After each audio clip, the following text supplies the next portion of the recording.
గ్రామాల సర్వతోముఖాభివృద్ధిలో సర్పంచుల పాత్ర అత్యంత కీలకమని జిల్లా కలెక్టర్ పి ప్రావీణ్య అన్నారు. గురువారం సంగారెడ్డి పట్టణంలోని దుర్గాబాయి దేశ్ముఖ్ మహిళా శిశు వికాస కేంద్రంలో నూతనంగా ఎన్నికైన సర్పంచుల కోసం ఏర్పాటు చేసిన శిక్షణా తరగతుల మొదటి బ్యాచ్ ముగింపు సందర్భంగా జిల్లా కలెక్టర్ హాజరై మాట్లాడారు. ఈ సందర్భంగా కలెక్టర్ మాట్లాడుతూ గ్రామాలకు మంచి జరగాలంటే సర్పంచులు పంచాయతీరాజ్ చట్టం 2018పై సమగ్ర అవగాహన కలిగి ఉండాలన్నారు. రాష్ట్ర ప్రభుత్వం ఆదేశాల మేరకు నూతనంగా ఎన్నికైన సర్పంచులకు 6 బ్యాచ్లుగా శిక్షణా తరగతులు నిర్వహిస్తున్నట్లు తెలిపారు. ఈ శిక్షణలో గ్రామ పంచాయతీల పనుల నిర్వహణ, గ్రామ అభివృద్ధి ప్రణాళికల రూపకల్పన, అలాగే ప్రభుత్వం అమలు చేస్తున్న కుటుంబ సంక్షేమ, విద్య, ప్రజారోగ్యం, సామాజిక అభివృద్ధి వంటి కార్యక్రమాలపై పూర్తి అవగాహన కల్పిస్తున్నట్టు తెలిపారు. ఈ శిక్షణను సర్పంచులు సద్వినియోగం చేసుకుని తమ గ్రామాలను ఆదర్శ గ్రామాలుగా తీర్చిదిద్దాలని కలెక్టర్ సూచించారు.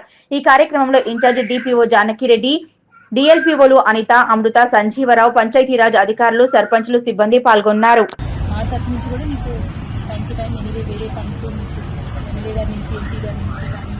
చేస్తూ ఉంటాయి. బట్ చాలా వరకు కొన్ని ఇష్యూస్ ఊర్లో ఫండ్ అవసరం లేని ఇష్యూస్ కూడా చాలా రిజాల్వ్ చేసే అవకాశం ఉంటుంది. సో ఊర్లో ఉన్న అందరూ ఆఫీసర్స్, గ్రామ పాలన ఆఫీసర్ అవ్వచ్చు, ఉన్న అంగన్వాడీ టీచరు, హెల్పరు, ఆశ, ఏఎంఎం, వీళ్ళందరూ చేసే వర్క్స్ కూడా మీరు అర్థం చేసుకోవాలి. ఈరోజు మీకు ఈ 5 daysలో జీపీ యాక్ట్ ఇవి మాత్రమే మీకు ఎక్కువగా చెప్పి ఉంటారు.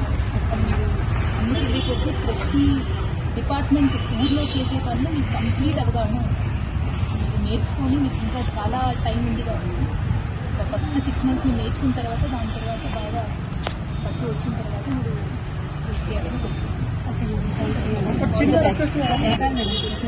But health and education health DO గారు వీళ్ళని కూడా వాళ్ళకి సోర్సెస్ బాధలు కానీ అవన్నీ ఐడెంటిఫై చేయని చెప్పినారు.